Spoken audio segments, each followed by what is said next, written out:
नमस्कार। आज मैं जो वीडियो बनाने वाली हूँ, आज मैंने अमर उजाला में एक लेख पढ़ा, जो कि इंटरव्यू था धर्मेंद्र जी का। और धर्मेंद्र जो कलाकार हैं, उन्होंने लिखा था और मैं उसी टॉपिक से अट्रैक्ट हुई।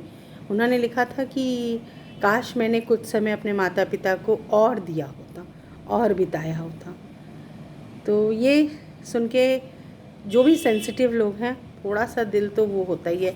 तो मेरा भी ऐसे ही हुआ मामला, चलो आगे पढ़ते हैं। तो उसमें जब पढ़ा पूरा, पहले तो उनके परिवार के बारे में लिखा था कि आजकल वो लुत्फ़ उठा रहे हैं अपने बच्चों की कामयाबी का।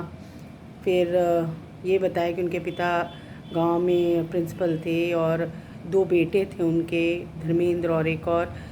तो सारा कुछ कहानी सुनाने के बाद जब पत्रकार ने उन्होंने जब ये शब्द बोला कि काश मैंने कुछ समय अपने पिताजी को और दिए होते और गुजारे होते, इसका मुझे बड़ा कष्ट है कि मैं नहीं दे पाया। तो पत्रकार ने पूछा कि अच्छा, अगर आपसे धर्मेंद्र जी ये पूछा जाए कि बड़े बुज़ुर्गों की सेवा कैसी करनी चाहिए, तो आप क्या बोलेंगे?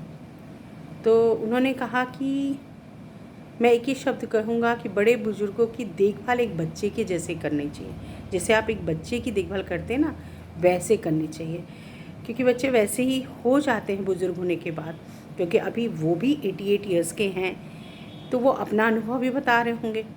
तो उन्होंने यही बोला कि अगर मान लीजिए आपके पास बच्चा नहीं है, तो अपने बूढ़े माता पिता को समझिए वो मेरे बच्चे हैं, उनको उस तरह ट्रीट करिए। इस वाक़ये से मुझे याद है कि मेरे डैडी जो एयरफोर्स में थे, तो वो जब भी वो जब भी, अभी तो रिटायर हो गए हैं डैडी, तो जब भी गांव जाते थे हम लोग, तो मेरे खुद के तो दादाजी थे नहीं, वो मेरे जन्म से पहले ही स्वर्गवासी हो गए थे।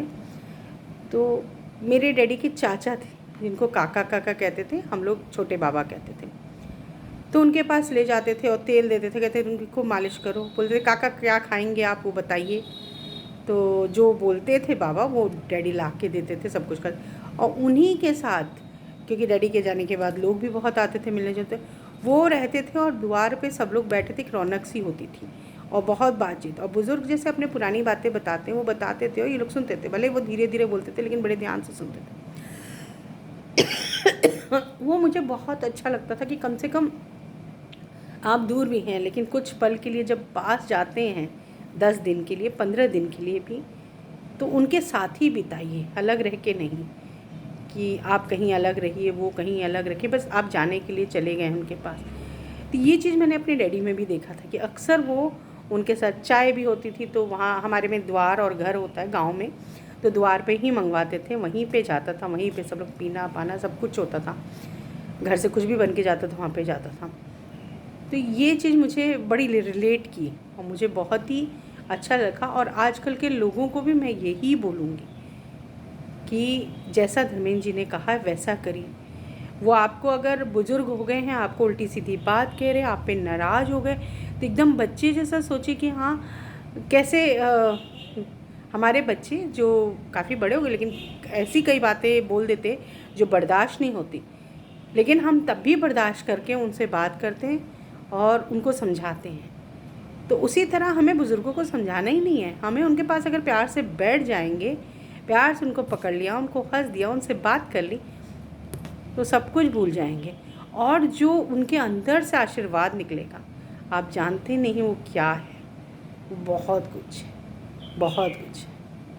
मैं खुद शहर में रहती हूँ, मुझे फ़ील होता है कि मैं अक्सर गांव नहीं जा पाती हूँ, लेकिन मैं जब भी जाती हूँ अपनी सासू माँ के साथ ही रहती हूँ, उन्हीं के साथ सोती जागती हूँ, सब कुछ करती हूँ। इसका अब ये मेरे में और प्रबल हो गया है कि मैं जाऊँगी तो उन्हीं के साथ रहूँगी, उन्हीं के साथ खाऊँगी। खैर हमारे सभी लोग करते हैं ऐसा, बट मैं सबसे छोटी हूँ तो उनके साथ हमेशा बैठ के हमेशा रहते, चाहे वो नाराज़ हो चाहे कुछ भी हो, वो नाराज़गी में 2 शब्द भी सुना देती हैं और मैं भी उनके साथ करती हूँ। जैसे हाँ बोलती है, नहीं अम्मा आप यहाँ पे गलत हैं, ये वो भी होता है, लेकिन फिर थोड़ी देर बाद सारी बातें सिमट जाती है, समझ जाती है वो, क्योंकि उनको भी अंदर से कुछ, कम से कम उनको ये लगता है कि हमारी बातें सुनने को कोई है।